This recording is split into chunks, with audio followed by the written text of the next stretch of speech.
Creo que estamos dejando atrás la lamentable experiencia que tuvimos tiempo atrás, justamente en la Cámara de Diputados, con un rechazo, y creo que la capacidad que ha tenido el Gobierno, particularmente el ministro de Hacienda, que le toca su responsabilidad principal, haber encabezado, digamos, esta disposición a dialogar, a recibir más de 46 invitados, a generar las condiciones para firmar un protocolo de estas características, creo que es muy trascendente.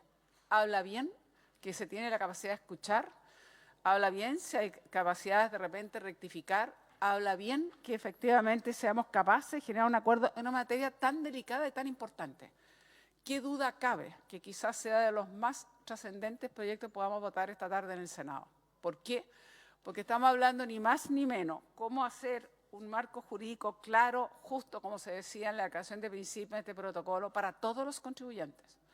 Quisiéramos que todos ellos puedan cumplir con sus obligaciones y sentirse amparados, además, con procesos justos, con claridad de las reglas, pero además, qué importante es, como aquí también se ha destacado, avanzar en algo al cual estamos absolutamente todavía al debe, que se llama la elusión, la evasión y la subdeclaración, que no es lo mismo. Y por lo tanto, es importante usar todas estas herramientas que se van a dar, cómo vamos efectivamente, además, modernizar los órganos de administración pública, particularmente, por cierto, el Servicio de Impuesto Interno, Servicio Nacional de Aduana, Tesorería, Tribunales Ambientales, todos los cuales nos va a permitir entonces lograr los objetivos, que son ni más ni menos recaudar lo que se ha propuesto, que es clave. Porque aquí se ha dicho con toda razón, y creo que es muy interesante el modelo a seguir. Mire, primero vamos a usar estas herramientas para la evasión, la elusión, en fin, y que el contribuyente tenga más conocimiento, que no haya esas subdeclaraciones por falta de conocimiento del contribuyente. Pero además vamos a hacer una política de seguimiento, de ver cómo se gasta esos recursos, con qué eficiencia, algo que normalmente no ocurre en las reformas tributarias.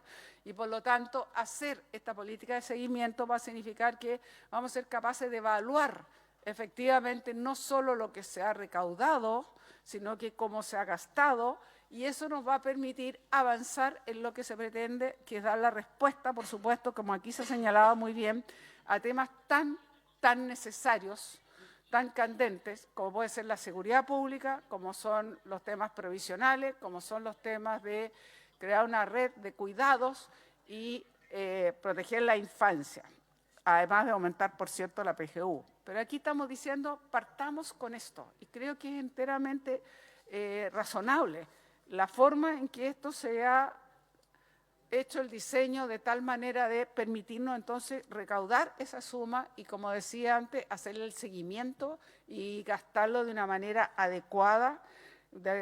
También, que es muy importante, no solo de una manera adecuada, sino también la defensoría del contribuyente. Yo creo que eso también genera un equilibrio necesario.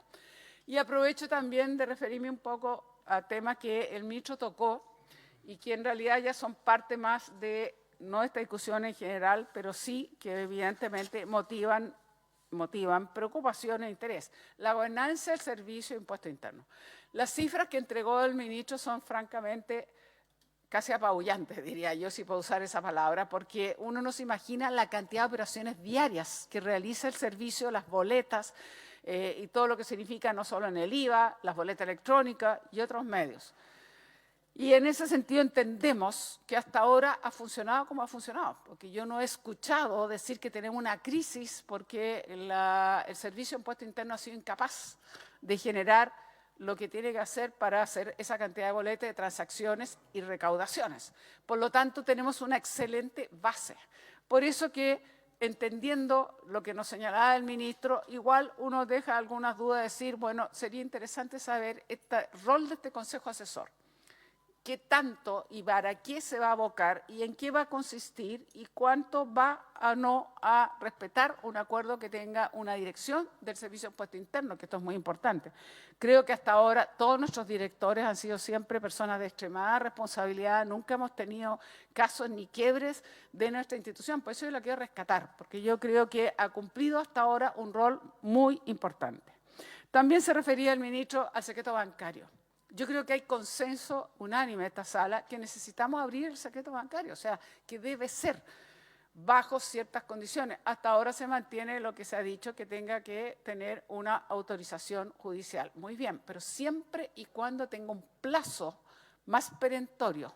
Porque si va a ocurrir, como hemos tenido situaciones en que se ha abierto X tiempo después, como aquí se ha dicho, puede prescribir perfectamente ese eventual delito. Y no es eso lo que perseguimos. Todos sabemos la importancia que tiene hoy día más que nunca seguir la ruta del dinero y buscar esas operaciones ilegales y donde hay blanqueo de dinero, que es una de las herramientas más favoritas, evidentemente, de los criminales más alta connotación, digamos, las bandas criminales organizadas. Y por cierto que, como decíamos, esto nos va a permitir un balance para ir avanzando hacia temas sociales necesarios que tenemos que abordar como sociedad. ¿Por qué? Porque claramente tenemos muchas deudas y lo hemos mencionado en las listas de espera, como hemos dicho, las pensiones, la seguridad pública, que evidentemente es tema prioritario, el aumento de la PGU, o por lo menos que tiene que ir más allá de la canasta de la pobreza. En fin, son temas muy relevantes como sociedad y país que no podemos tampoco postergarlo indefinidamente. Y por eso yo quiero decir que de verdad yo felicito la forma en que se ha trabajado. Creo que habrá tiempo para resolver algunas de estas dudas si es que subsisten algunas diferencias que tienen que ver, como ya hemos mencionado, pero sí creo que ha sido un tremendo logro, un avance, y yo quiero felicitar a todos los que participaron activamente. Creo que da un muy buen ejemplo, quizás una de las materias más definitivas para nosotros poder avanzar. Por cierto, no es solo evasión, elusión o subdeclaración. Por cierto que tenemos que contener una informalidad que lamentablemente en una situación económica más compleja y restrictiva ha crecido muchísimo.